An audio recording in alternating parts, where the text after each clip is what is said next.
বিশ্বনবী মুহাম্মদুর রাসূলুল্লাহ সাল্লাল্লাহু আলাইহি ওয়াসাল্লামের প্রতি সাহাবায়ে কেরামের জান্নাতের সুউচ্চ মর্যাদা, শাহাদাতের শাহাদাতের কবুলিয়ত আল্লাহ তাআলার কাছে কামনা করছি, আল্লাহ যেন কবুল করেন বলে আমিন।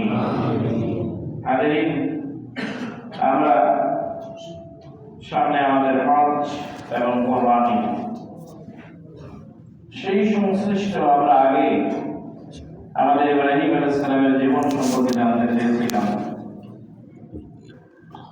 উলুল আজমি মিনার রাসূল, নবীদের ভিতর থেকে কয়েকজন অতি সম্মানিত নবী রয়েছেন, তাদের মধ্যে একজন হচ্ছেন মুহাম্মদুর রাসূলুল্লাহ, সর্বশ্রেষ্ঠ, সবার চেয়ে বেশি সম্মানিত। এই উলুল আজমি মিনার রাসূলের ভিতরে চারজন নবীর নাম কোরআন কারীমে আল্লাহ তাআলা উল্লেখ করেছেন মুহাম্মদ সাল্লাল্লাহু আলাইহি সাল্লাম ছাড়া। মুহাম্মদ সাল্লাল্লাহু আলাইহি সাল্লাম ছাড়া আর চারজনের ব্যাপারে সূরা আলে ইমরানের 33 নম্বর আয়াতে আল্লাহ তাআলা বলেন, ইন্নাল্লাহা আস্তাফা আদাম ওয়া নূহা ওয়া আলা ইব্রাহিম ওয়া আলা ইব্রাহিম ওয়া আলা ইমরান আলাল আলামিন। নবীদের ভিতর থেকে ইন্নাল্লাহা আস্তাফা আদাম, আল্লাহ তাআলা শ্রেষ্ঠত্ব দিয়েছেন হযরত আদম আলাইহিস সালামকে, ওয়া নূহান, হযরত নূহ আলাইহিস সালামকে, ওয়া আলা ইব্রাহিম, ইব্রাহিম এবং তার বংশধর অনুসারীদেরকে, ওয়া আলা ইমরান আলাল আলামিন, ইমরান এবং তার বংশধর অনুসারী যারা তাদেরকে, গোটা বিশ্ববাসীর উপরে চারজন নবীকে আল্লাহ শ্রেষ্ঠত্ব দিয়েছেন। বলেন সুবহানাল্লাহ। সূরা আলে ইমরানের 33 নম্বর আয়াতে যে চারজন নবীর নাম নেওয়া হয়েছে, আদম, এরপর হচ্ছে নূহ, ইব্রাহিম এবং ইমরান, দুইজনের নাম নেওয়া হয়েছে, তার আগে আর বলা হয়নি, শুধু দুইজনই, হযরত আদম আলাইহিস সালাম এরপর নূহ আলাইহিস সালাম। কিন্তু বাকি দুইজনের আগে একটা শব্দ অতিরিক্ত যোগ করা হয়েছে, আলা ইব্রাহিম। আম বলা হয় সাধারণত আমরা যারা সাধারণ মানুষ তাদের বংশধর পরিবার পরিজন বোঝানোর জন্য আহলুন বোঝানো হয়, যে অমুকের পরিবার পরিজন, এটা আরবিতে বোঝানোর জন্য ব্যবহার করা হয় আহলুন।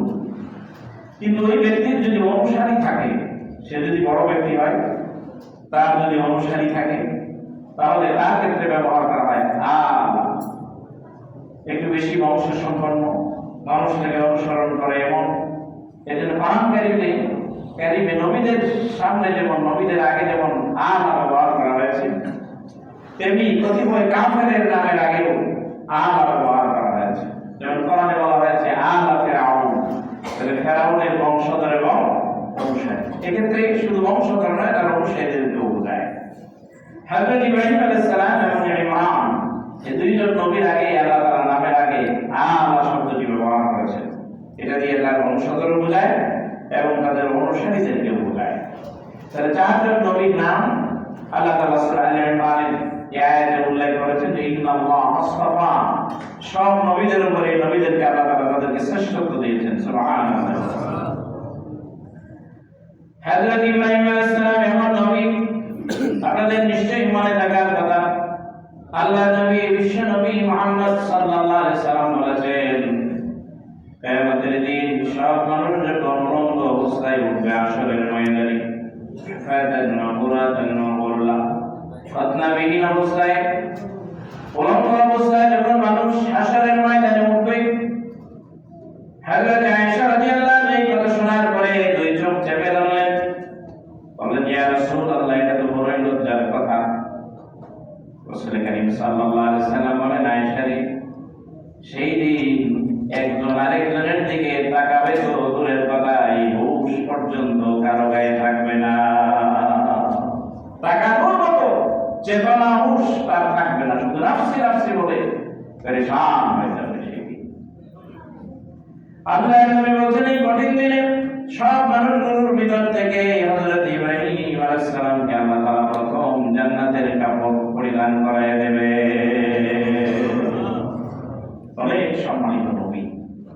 শরীফে আমরা যার নাম নেই তার সময় শেষ। নবীদের নির্দিষ্ট সময় ছিল, ইব্রাহিম আলাইহিস সালামের নির্দিষ্ট সময় শেষ হয়ে যাওয়ার পরও রিসালাতের প্রভাব, তার নবুয়তের প্রভাব কোরআন কারিমে আল্লাহ তাআলা বর্ণনা করেছেন। এখন আমরা দরুদ শরীফে তার নাম নেই। আল্লাহুম্মা সাল্লি আলা মুহাম্মাদিন ওয়া আলা আলি মুহাম্মাদ কামা সাল্লাইতা আলা ইব্রাহিম। কোরআন কারিমে আল্লাহ রাব্বুল আলামিন 25টা সূরার ভিতরে 204টি আয়াতে হযরত ইব্রাহিম আলাইহিস সালামের আলোচনা করেছেন। সুবহানাল্লাহি ওয়া বিহামদিহি। কোরআন কারিমে সবচেয়ে বেশি এসেছে যে নবীর নাম, তিনি হলেন হযরত মূসা আলাইহিস সালাম। সবচেয়ে বেশি 100 বারের উপরে মনে হয় হযরত ইব্রাহিম আলাইহিস সালামের নাম এসেছে 25টা সূরায় 104টি আয়াতে আল্লাহ আলোচনা করেছেন। আর আমার নবী, আপনার নবী বিশ্বনবী মুহাম্মদ সাল্লাল্লাহু আলাইহি সাল্লামের নাম এসেছে কোরআনে মাত্র 4 বার। হযরত ইব্রাহিম আলাইহিস সালাম সম্পর্কে আল্লাহ তাআলা 25টা সূরার ভিতরে আলোচনা করেছেন প্রাসঙ্গিক তার ব্যাপারে। 204টি আয়াতে তার ব্যাপারে আল্লাহ তাআলা বর্ণনা দিয়েছেন, আমাদেরকে জানিয়েছেন। হযরত ইব্রাহিম আলাইহিস সালাম উলুল আজমি মিনার রাসূল, অনেক বড় মাপের নবী রাসূল ছিলেন তিনি। তবে দুইজন নবী জন্মের আগে থেকেই বিরোধিতা শুরু হয়েছে।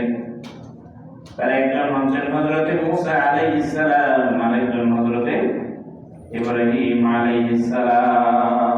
বাকিদের বিরোধিতা হয়েছে নবুয়ত পাওয়ার পরে, কিন্তু দুইজনের বিরোধিতা শুরু হয়েছে জন্মেরও আগে। জন্মের আগে বিরোধিতা। হযরত ইব্রাহিম আলাইহিস সালামের সময় শাসন ক্ষমতায় ছিল নমরুদ, প্রভাব প্রতিপত্তি ছিল অনেক বেশি। বাবেল শহরে তার এক আধিপত্য ছিল, যেটা বর্তমানে ইরাক। ওই জায়গায় মৌসেল শহর রয়েছে, একটি মৌসেল শহর, এটা ছিল নমরুদের রাজধানী।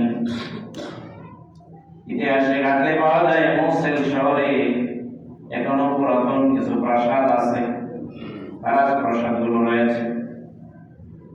হযরত ইব্রাহিম আলাইহিস সালামের সময় নমরুদ দীর্ঘদিন পর্যন্ত রাজত্ব করার কারণে, তার একক আধিপত্য প্রতিষ্ঠিত হওয়ার কারণে সে মানুষদেরকে বলেছে আনা রাব্বুকুমুল আ'লা, আমি হইলাম সবচেয়ে বড়।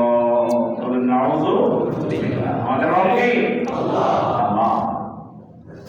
ইন্নাল্লাযীনা ক্বালু রাব্বুনা আল্লাহ, যারা এই কথা বলবে যে আমার রব আল্লাহ, সুম্মাস্তাকামু, মৃত্যু পর্যন্ত এটার উপরে প্রতিষ্ঠিত থাকবে, জীবনে রব পরিবর্তন করবে না, জীবনের বাঁকে বাঁকে সুবিধা পেয়ে কত ভয়ের সামনে আল্লাহ ছাড়া অন্য কাউকে রব হিসেবে স্বীকৃতি দেবে না যারা, আল্লাহ তাআলা বলছেন তাদের মৃত্যুর সময় জান্নাতের সুসংবাদ দিয়া এরপরে আল্লাহর ফেরেশতারা ওই ব্যক্তির জান কবজ করবে। তারাও মৃত্যুর সুসংবাদ, জান্নাতের সুসংবাদ পাবে মৃত্যুর আগে, যারা আল্লাহকে রব মেনেছে। সুম্মাস্তাকামু, এরপরে এটার উপরে প্রতিষ্ঠিত থেকেছে। হযরত ইব্রাহিম আলাইহিস সালামের সময় নমরুদ বিরাট প্রভাব প্রতিপত্তি তৈরি হলো তার। সব মানুষেরা সিজদা করত, তাকে কুর্নিশ করত। এই মানুষকে কুর্নিশ করার, মাথা নত করে তাকে সম্মান দেওয়ার সভ্যতা বিভিন্ন দেশে আছে, আমাদের দেশেও ছিল, বিভিন্ন জায়গায় এখনো আছে। দেখবেন মাথা নত করে একজন আরেকজনকে সম্মান জানায়, কিন্তু আসলে কেবলমাত্র মাথা আনত হতে পারে একজনের সামনে, তিনি কে? মুসলমান কোনদিন আল্লাহ ছাড়া কারোর সামনে মাথা নত করে না। সিজদা পাওয়া, মাথা ঝুঁকায়া সম্মান পাওয়ার একমাত্র অধিকারী হচ্ছেন আল্লাহ। এটা কোনো পীর সাহেব সম্মান পাবেন না, প্রধানমন্ত্রী, রাষ্ট্রপতি কেউ এই সম্মান পাবেন না। যে সম্মানগুলো কোরআনে হাদিসে শুধুমাত্র আল্লাহর জন্য খাস করা হয়েছে, এটা মানুষের জন্য ব্যবহার করা জায়েজ নেই। সাহাবায়ে কেরাম চেয়েছেন যে ইয়া রাসূলুল্লাহ, আমরা আপনাকে সম্মান করি, পাহাড়ের পাদদেশ দিয়ে যাওয়ার সময় একটা উট রাসূলুল্লাহর সামনে ছুটে এলো। রাসূলুল্লাহ সাল্লাল্লাহু আলাইহি ওয়াসাল্লামের সামনে সে তার মাথা নত করলো। কাফেররা চিনতে পারে নাই কিন্তু আল্লাহর নবীকে নিয়েছে। সুবহানাল্লাহ বলবেন না? সাহাবায়ে কেরাম বলছেন, আল্লাহর ঘটনা, রাসূলুল্লাহ আমাদেরকে অনুমতি দেন, আমরা আপনার সামনে মাথা নত করে সম্মান করি, সিজদা দেই। রাসূল সাল্লাল্লাহু আলাইহি ওয়াসাল্লাম বলছেন, আল্লাহ ছাড়া কাউকে সিজদা দেওয়ার অনুমতি দিতেন, তাহলে পৃথিবীর সব সন্তানদেরকে তার পিতামাতার সম্মানে সিজদা দেওয়া, সব স্ত্রীদেরকে তার স্বামীর সম্মানে সিজদা দেওয়া আল্লাহ সুযোগ তৈরি করে দিতেন। কিন্তু এই সুযোগ আল্লাহ কাউকে দেন নাই। রাসূল করিম সাল্লাল্লাহু আলাইহি ওয়াসাল্লাম মাথা ঝুঁকিয়ে সম্মান দেননি, এটা শিরকের অন্তর্গত। কাজে কোন মুসলমান যদি মাথা ঝুঁকিয়ে কাউকে সম্মান করে, কুর্নিশ করে, তাকে যদি অভিবাদন জানায়, এটা ইসলামের বাইরে। শুধু বাইরের এই না, সারা জীবন যত ভালো আমল করুক এটা শিরক। তার এই ভালো আমল করুক কোনো মূল্য নাই, সব পাতায় ফুটু, সব বাতিল হয়ে যাবে। শুধু তাই না, এই মুশরিকরা আবার হাসরের দিন যায় বলবে, আমরা কোন মুশরিকি করার কথা। তারা বলবে যে আমরা কই, আমরা তো মুশরিক ছিলাম না, জীবনে কোনোদিন মূর্তি পূজা করি নাই, যে মুশরিক কেন? আল্লাহর ফেরেশতারা যখন হিসাব বুঝায় দেবে, এই জায়গায় গেছিলাম, নেতারে সম্মান করছো, তুমি তোমার পীরে সম্মান দিছো, সম্মান দিতে যায় মাথা নিচু করেছো, আমি আল্লাহ নিষেধ করেছি, এটা শিরকের পর্যায়ে পড়ে। আমি বলেছি কোরআন কারীমের এই কথা দুনিয়া আলোচিত হয়েছে, এটা বুঝি তোমার কানে যায়নি। ওই দিন অমুক জায়গায় গেছিলে, এই কাজ করছো, মাজারের মধ্যে ফুল দিয়া দাঁড়ায় আছিলাম, এরপরে মনে করছো তোমার দেয়া ফুলের কারণে এই কবরবাসী শান্তি পাবে, করছিলাম, বলে যাওয়া আল্লাহ করছিলাম। কারণ স্বীকার করার কোনো উপায় নাই, সবগুলো রেকর্ড রেখেছেন কে? কারণ আল্লাহ বলেন, লা ইউগাদিরু সগীরাতাও ওয়ালা কাবীরাতান ইল্লা আহসাহা। ছোট বড় কোনটাই বাদ যায় নাই। কারণ আল্লাহ বলেন, কিয়ামতের দিন আমি আল্লাহ তাআলা ওই ব্যক্তির ঘাড় থেকে তার আমলনামাটা বের করে তার হাতে দিয়ে দিব। ওয়া কুল্লু ইনসানিন আলজামনাহু তায়রাহু ফি উনুকি। আরবি ভাষায় উনুক মানে লোকার, উনুক মানে লোকার। আল্লাহ বলেন, ওয়া কুল্লু ইনসানিন, সব মানুষের, প্রত্যেক মানুষের, আলজামনাহু আমি ঝুলায় দিয়েছি, স্থাপন করে দিয়েছি, তায়রাহু ফি উনুকি, তার গায়ের মধ্যে তার আমলনামা রেকর্ড আছে। ونخرج له يوم القيامة كتابا يلقاه منشورا। কিয়ামতের দিন তার যাবতীয় আমলনামা সে তার নিজের চোখে দেখতে পাবে। এই যে দেখছেন না, মার্কেটে চুরি হয়, চুরি হলে পরে মার্কেট কর্তৃপক্ষ সিসি ক্যামেরা দিয়ে বের করে যে কেমনে ঢুকছে, কোথায় চুরি করছে, তাই না? অনেক সময় ফেসবুকে, ইউটিউবে পাওয়া যায় যে অমুক জায়গায় চুরি হয়েছে, কেমনে কেমনে চুরি গেছে, চুর হয়তো টের পায় নাই যে সিসি ক্যামেরা আছে, বুঝতে পারে নাই, অথবা বুঝছে কিন্তু চুরির প্রবণতা, ধারণা ছিল তার বেশি, কাজ ঘটায় ফেলছে, এরপরে ফুটেজ বাইরে প্রকাশিত হয়ে গেছে। হয় কি হয় না এরকম? হয়। এটা তো এখন বোঝা আমাদের জন্য সহজ, পরকালের হিসাব এই শব্দটার যুগে এসে আমাদের জন্য বোঝাটা সহজ। যখন সিসি ক্যামেরা ছিল না, ওই সময় যদি কেউ বলতো এই আয়াত যখন বলা হয়েছে যে কাঁধের মধ্যে আল্লাহ সেট করে দিয়েছে, ওরা তো বলতে কি জানি, কি আল্লাহ জানে, কিছুই বুঝে নাই আসলে। কিন্তু না বুঝলে কি হবে, ইমান কথা বলেন ছিল কি ছিল না? ছিল। কারণ তাদের ইমানটাই ছিল পুক্তা, কমপ্লিট ইমান, তারা এটার উপরে এনেছিল। আর আমরা বুঝতেছি বড় ইমান খুব দুর্বল। কোন দিক দিয়ে মানুষ হেঁটে গেছে, জমিন তার ব্যাপারে রিপোর্ট দেবে, হাত কি করেছে, হাত তার ব্যাপারে রিপোর্ট দেবে, ওয়াতুকাল্লিমুনা আইদিহিম, হাত কথা বলবে, ওয়াতাশহাদু আরজুলুহুম, পা সাক্ষ্য দেবে। সব ফুটেজ কিয়ামতের দিন সে দেখতে পাবে, আল্লাহ তাআলা কারে সেট করে দিয়েছেন। প্রিয় ভাইদের জন্য এই মানুষগুলো অস্বীকার করবে, আল্লাহ ইয়া রাব্বিনা, আল্লাহ রাব্বিনা মা কুননা মুশরিকিন, আমি তো মুশরিক ছিলাম না। আল্লাহ রাব্বুল আলামিন অমুক জায়গায় যায় এই কাজ করছো, এই যে দেখো তোমার আমলনামায় আছে, দেখবে দেখা গেছে। অস্বীকার করার কোনো উপায় নাই, বলবে যে আল্লাহ বলবেন এই যে কাজ করে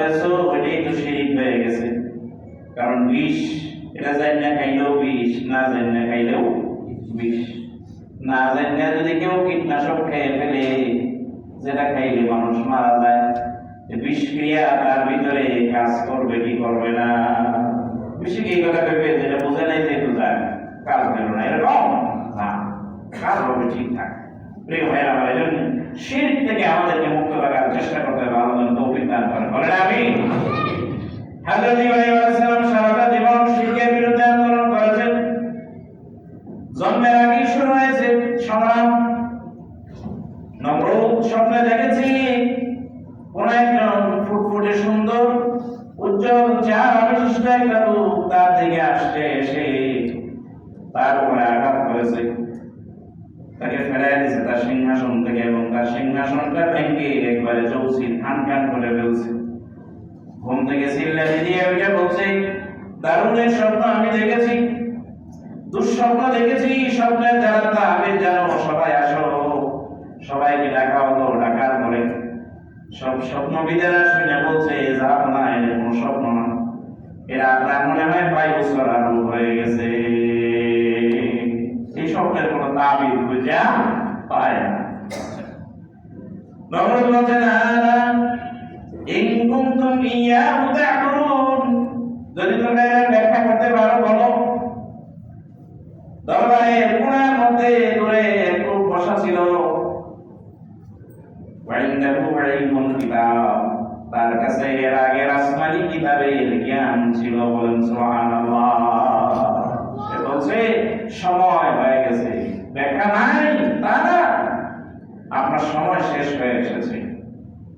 তাকে দেখে কাছে আনছে যে, বলো দেখি, ওরা পারে নাই, তুমি তো দেখি আমার স্বপ্নের ব্যাখ্যা দিচ্ছ। পড়াটা সব আমার রুটি রুজি খাইছে, উপরেরটাও খাইছে, নিচেরটাও খাইছে, মাঝখানেরটাও খাইছে, এতদিন পর্যন্ত সুবিধা ভোগ করছে, কিন্তু আজ আমার স্বপ্নের ব্যাখ্যা দিতে পারছে না। প্রত্যেক রাজ দরবারের কাছিবিতে এ ধরনের নামদারি কিছু আলেম থাকে, কিছু লোক থাকে, কিছু জ্ঞানী মানুষ তাদের কাছিবিতে থাকে, তাদের কথাই প্ররোচিত হয়ে রাষ্ট্রপ্রধান সিদ্ধান্ত নেয়। এক্ষেত্রে রাষ্ট্রপ্রধানের যতটা সমস্যা, তার চাইতে বেশি সমস্যা, বেশি করে দায়ী হলো তার কাছিবিতের লোকগুলো। তারা স্বার্থের কারণে এতটা অন্ধ হয়ে যায়, ওই জায়গায় হক কথাটা বলার সাহস পায় না। ওই কোণা থেকে দেখে আনছে তাকে রাজ দরবারের নিয়মিত যারা তাবির কারক, স্বপ্নের ব্যাখ্যা দাতা, ওরা বলছে, দেখেন জাহান মনে কত বড় জ্ঞান আপনার সামনে পরিশ করে নাই, মাথা ঝুঁকায় নাই। ওই লোক বলছে, মাথা ঝুঁকানো কেবলমাত্র আল্লাহ ছাড়া আর কারোর সামনে করা যায় নাই। সুবহানাল্লাহ বলবে না? এটা জানে যে এই কথা বললে এই জায়গায় বিপদ হওয়ার সম্ভাবনা আছে, তারপর সেটা করে নাই। ছোট করে হক কথাটা বলে দিচ্ছে, যেটা সম্ভব নাই, আর করি না। এরপরে বললো যে, ঠিক আছে, না করছো দরকার নাই, কিন্তু স্বপ্নের ব্যাখ্যা জানতে বলো, আমার স্বপ্নের ব্যাখ্যা দরকার। ওই লোক ব্যাখ্যা দিল, আপনার দেশে এমন সন্তান আসবে, আল্লাহর নবী হবে, আল্লাহ তাকে নবুয়ত দেবেন, রিসালাত দেবেন, আপনার সকল ইজ্জত সম্মান নষ্ট ক্ষমতা, আপনার এই গোয়েবি আপনার এই প্রভু দাবি, এগুলো সব খান খান হয়ে যাবে। বলো তাই দেখুন কি করা যায়। সবাই সুন্দর পরামর্শ দিল, চিন্তা ভাবনা করে যাব না, আমরা চিন্তা করে দেখছি যে শিশুটা আসবে, এখনো দুনিয়ায় আসে নাই। প্রথম কাজ হলো, যেহেতু দুনিয়ায় এখনো আসে নাই, তাহলে প্রথম কাজ হলো বিবাহ বন্ধ করে দিতে হবে কিছুদিনের জন্য। আর যারা বিবাহিত আছে তারা যাতে একসাথে থাকে না পারে, পৃথক করে দেন, নারী আর পুরুষ আলাদা করেন। কোন অবস্থাতেই কিছুদিনের মধ্যে যাতে তার জন্ম হইতে অন্তত না পারে, অবশ্যই তার জন্ম হবে, বিধান করে দেওয়া হলো, পৃথক করা হলো। এটা অনেক কঠিন কাজ। কতটা ক্ষমতা থাকলে পরে আপনার এই শক্তি প্রয়োগ করা যায়। এরপরে অলরেডি যারা গর্ভবতী হয়ে গেছে, এরকম দেখে দেখে তল্লাশি করো যে আসলে সন্তানটা ছেলে না মেয়ে। যদি মেয়ে হয় তাহলে ছেড়ে দাও, এটা আমার কোনো ভয়ের কারণ নাই। মেয়ে হলে ছেড়ে দাও, আর যদি ছেলে হয় তাইলে তাকে হত্যা করো। ঠেকানোর জন্য পরিকল্পনা গ্রহণ করলো, কিন্তু আসলে দুনিয়ায় মানুষ অনেক পরিকল্পনা গ্রহণ করে। কার পরিকল্পনা বাস্তবায়ন হয়? আল্লাহ।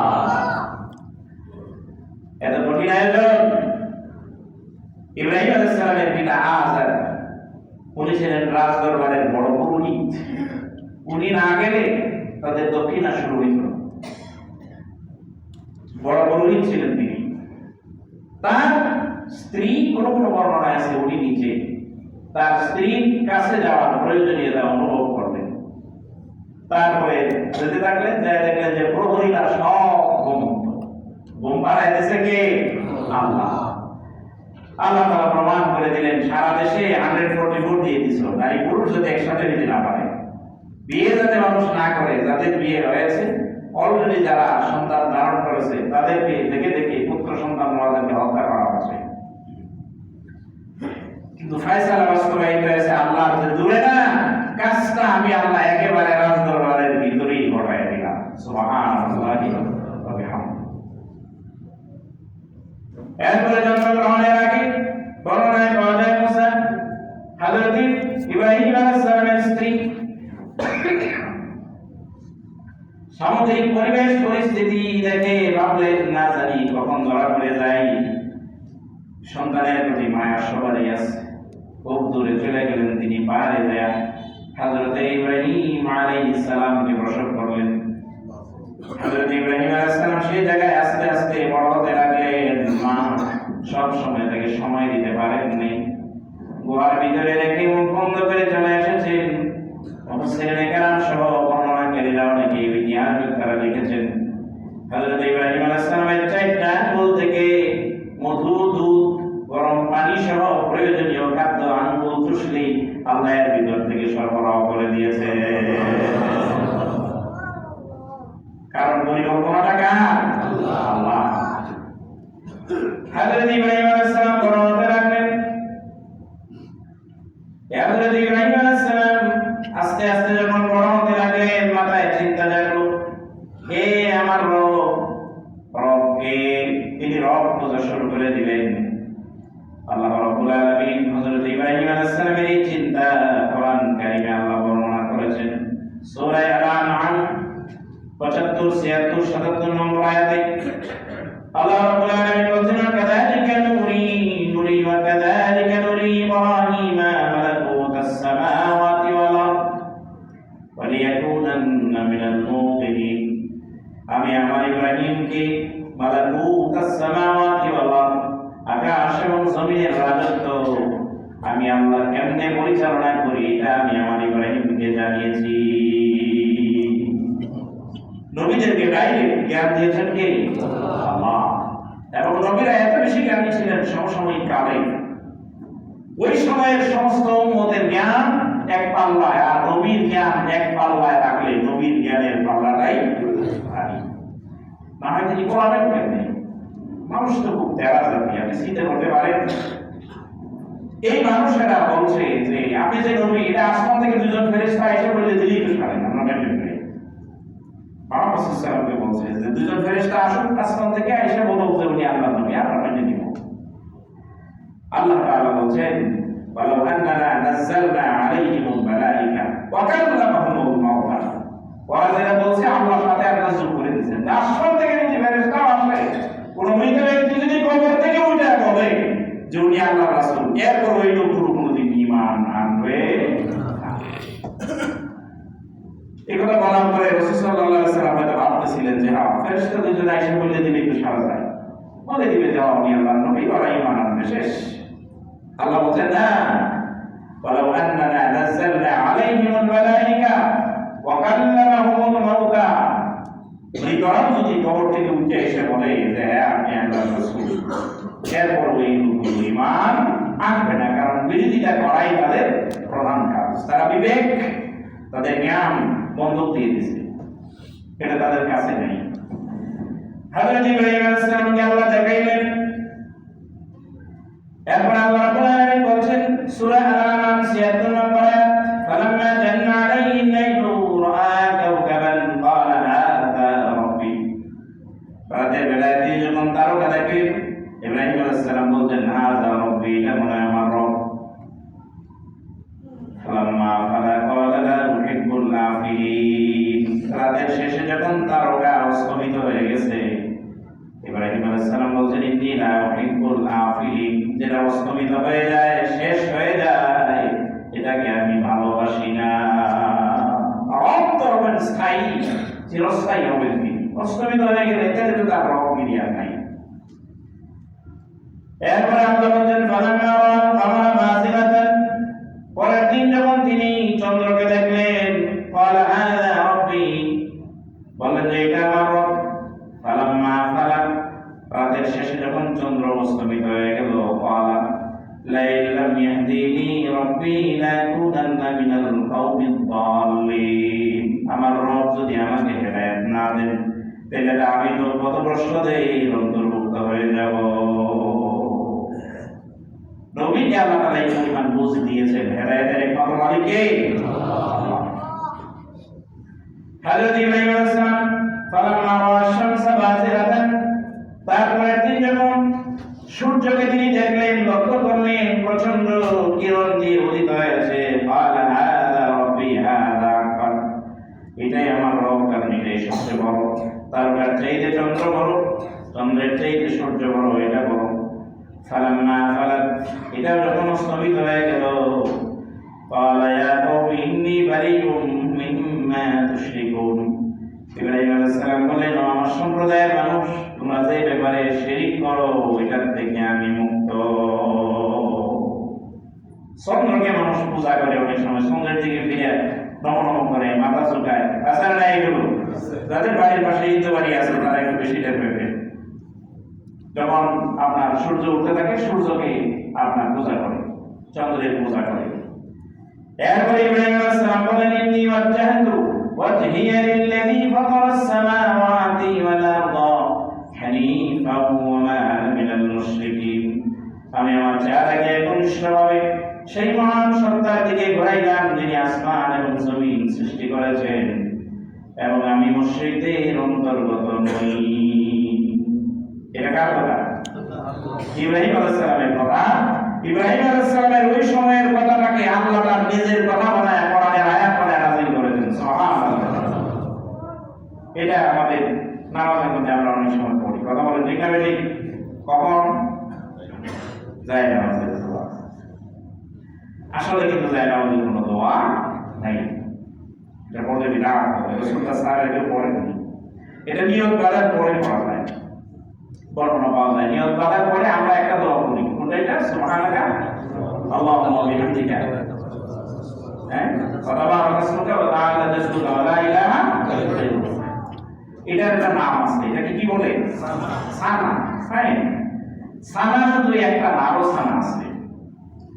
আল্লাহুম্মা বারিক বাইনি ওয়া বাইনা খাতায়ায়া কামা বারাকতা বাইনাল মাশরিকি ওয়াল মাগরিব। আল্লাহ তুমি আমাকে গুনাহ থেকে এত দূরে সরাও, যেটা দূরত্ব হচ্ছে পূর্ব দিগন্ত থেকে পশ্চিম দিগন্ত। সুবহানাল্লাহ। এটা একটা সানা। এরপরে বর্ণনায় পাওয়া যায় রাসূল নিয়ত বাঁধার পরে কখন পড়তেন ইন্নী ওয়াজ্জাহতু ওয়াজহিয়া লিল্লাযী ফাতারাস সামাওয়াতি ওয়াল আরদা হানিফা ওয়া মা আনা মিনাল মুশরিকিন।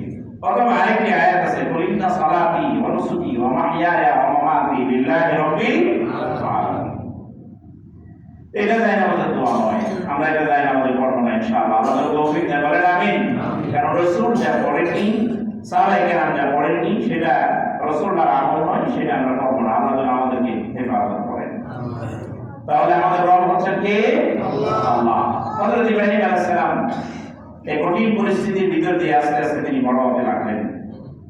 তিনি দেখতে লাগলেন যে সমাজের অনাচার, মানুষেরা কিভাবে শিরকে নিমজ্জিত। তিনি তার পিতাকে দাওয়াত দিয়েছেন, বলছেন যে ও আমার পিতা, এই যে আপনি আতাত্তাখিযু আসনামান আলিহা, নিজের হাতে মূর্তিগুলো তৈরি করে আপনি এটার পূজা করছেন। ও পৃথিবীর মানুষ, নবীরা এইভাবেই দাওয়াত দিয়েছেন, ও মানুষেরা নিজের হাতে আইনগুলো তোমরা বানিয়েছো আল্লাহর আইনের বিরুদ্ধে, আল্লাহর আইনের বিপক্ষে। জমিনে শৃঙ্খলার জন্য আল্লাহ তাআলা যে বিধান দিয়েছেন এটা বাদ দিয়ে নিজেরা বানিয়েছো। এরপরে মনে করছো এই বিধান দিয়ে পৃথিবীতে শান্তি প্রতিষ্ঠিত হবে। আদৌ বাস্তবে সম্ভব নয়। ফাইন লাম তাফআলু ওয়া লান তাফআলু ফাত্তাকুন নার আল্লাতী ওয়াকুদুহা আন-নাস ওয়াল হিজারা উ'iddat লিল কাফিরিন ওয়া ইন কুনতুম ফী রাইবিন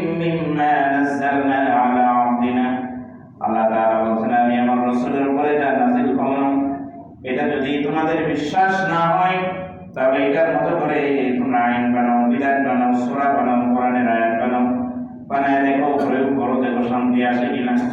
আসলে শুধুমাত্র কেবলমাত্র আল্লাহর নিয়ম এবং বিধান, আল্লাহ তাআলার আইন দিয়ে শান্তি আসতে পারে, এর বাইরে শান্তি আসবে চিন্তা করলে ঈমান আর থাকবে না। ওইটা আমরা ইমানে মুফাসসালে আলাদা আলাদা করে বলেছি, আহকামিনি ওয়া আরকামিনি। আহকামি মানে আপনি আমাদেরকে যে বিধান দিয়েছেন, হুকুম দিয়েছেন, আমরা ওইটা অনুযায়ী যথাযথভাবে সেই অনুযায়ী আমরা চলবো। প্রিয় ভাইরা আমার, ইব্রাহিম আলাইহিস সালামের জীবনী আমাদের জানা দরকার। আমি আগেও বলেছিলাম উসওয়াতুন হাসানা এই শব্দটি আল্লাহ তাআলা দুইজন নবীর ক্ষেত্রে ব্যবহার করেছেন। উসওয়াতুন হাসানা মানে হচ্ছে তার জীবন থেকে আপনি শিখতে পারবেন, আদর্শ নিতে পারবেন। ইব্রাহিমের মানুষ, তোমরা যদি শিখতে চাও, আল্লাহ আমাদেরকে এটা বলতে চান, যদি শিখতে চাও তাহলে এই দুইজনের জীবনী থেকে শিক্ষা গ্রহণ করো। আল্লাহ রাব্বুল আলামিন বলেন, লাকাদ কানা লাকুম ফি রাসূলিল্লাহি উসওয়াতুন হাসানাহ। রাসূল সাল্লাল্লাহু আলাইহি ওয়াসাল্লামের জীবনে তোমাদের জন্য রয়েছে সর্বোত্তম আদর্শ। সূরা আহজাবের 21 নম্বর আয়াত। এরপর আল্লাহ রাব্বুল আলামিন উসওয়াতুন হাসানাহ এই শব্দটি ব্যবহার করেছেন সূরা আল-মুমতাহিনার 4 নম্বর আয়াতে। আল্লাহ তাআলা বলেন, লাকাদ কানাত লাকুম উসওয়াতুন হাসানাতুন ফি ইব্রাহিম ওয়াল্লাযীনা মা'আহু। ইব্রাহিম এবং তার সাথে যারা ছিল তাদের জীবনে তোমাদের জন্য রয়েছে আদর্শ। তোমরা যদি শিরক মুক্ত জীবন গঠন করতে চাও তাহলে ইব্রাহিম এবং তার সাথীদের আদর্শগুলো মেনে নাও। আল্লাহ তাআলা যেন আমাদেরকে ইব্রাহিম আলাইহিস সালামের আদর্শ অনুযায়ী জীবন যাপন করার তৌফিক দান করেন, বলেন আমিন। শুধু তাই নয়, তিনি হচ্ছেন আমাদের জাতির পিতা। বলেন আমাদের কি কোরআন কারিমে আল্লাহ তাআলা বলেছেন তার ব্যাপারে কি, ওয়াইজ ইবতালা ইব্রাহিম রাব্বুহু বিকালিমাতিন ফাতামমাহুন্না ক্বালা ইন্নী জা'iলুকা লিন-নাসি ইমামা। গোটা মানব জাতি আল্লাহ তাকে নেতৃত্ব দিয়ে নেতা হিসেবে আল্লাহ তাকে নির্বাচিত করেছেন। মিল্লাতা আবিকুম ইব্রাহিম, মিল্লাতা আবিকুম তোমাদের পিতা ইব্রাহিম, হুয়া সাম্মাকুমুল মুসলিমিন। আমরা যে মুসলিম, আমরা যে মুসলমান, এই নামটা রেখেছেন হযরত ইব্রাহিম আলাইহিস সালাম। আমরা ইব্রাহিম আলাইহিস সালামের জীবনী পড়ার এবং হাদিসের আলোকে জানার চেষ্টা করব এবং সেখান থেকে শিক্ষা নিয়ে আমরা মেনে চলার চেষ্টা করবো। আল্লাহ যেন আমাদেরকে তৌফিক দান করেন। ভাইরা আমার, একটি বিষয় আপনাকে কঠিন সিদ্ধান্ত নিয়ে পৃথিবীতে চলতে হবে। আর যাই কিছু করেন, অন্তত শিরক থেকে নিজেকে বাঁচিয়ে রাখতেই হবে। কেউ তার আমল দিয়া নাজাত পাবে না। তার মানে কি আমল ছেড়ে দিবে? না, লাগবে হচ্ছে রবের সন্তুষ্টি। কাজ করতে থাকবেন, ভালো আমল করতে থাকবেন। কোনটার উপরে আল্লাহ সন্তুষ্ট হয়ে যাবে আল্লাহই ভালো জানেন। প্রিয় ভাই আমার, এই জন্যই আমাদের বড় প্রয়োজন শিরক থেকে বেঁচে থাকা। অনেক ভালো আমল যদি আমল নামায় থাকে, একটা শিরক যদি থাকে, কিয়ামতের দিন ওই লোক আল্লাহর সামনে সে আমল নামা নিয়ে দাঁড়াতে পারবে না, হিসাবেই দিবে না আল্লাহ তাআলা। তার আমল নামাটা ছিঁড়ে হাসরের ময়দানে আল্লাহ ধুলি কণা মানে উড়ায় ফেলে দিবে। কোরআন কারিমে আল্লাহ তাআলা বলেন, ওয়াকাদিমনা ইলা মা আমিলু মিন আমালিন ফাজআলনাহু হাবাআম মানসুরা। ছিঁড়ে হাসরের ময়দানে আল্লাহ উড়াই দিবে, তার আমল নামা গ্রহণ করবেন না। কিয়ামতের দিন এক শ্রেণীর মানুষ হবে বিনা হিসাবে, কোনো হিসাব না নিয়েই আল্লাহ তাদেরকে জান্নাত দিয়ে দিবেন। সুবহানাল্লাহ। আবার আরেক শ্রেণীর মানুষ হবে কোনো হিসাব নাই, বেগাইরে হিসাব, আল্লাহ এদেরকে জাহান্নাম দিয়ে দিবেন। আল্লাহ তাআলা যেন আমাদেরকে বিনা হিসেবে জান্নাতে যাওয়া মানুষ যারা, তাদের কাতারে আল্লাহ যেন আমাদেরকে শামিল করেন। আল্লাহ যেন তৌফিক দান করেন। আমিন। প্রত্যেক সারিতে কষ্ট করে একজন করে অন্য দাঁড়িয়ে যাবেন, হাতে হাতে কালেকশনটা করে ফেলুন ইনশাআল্লাহ।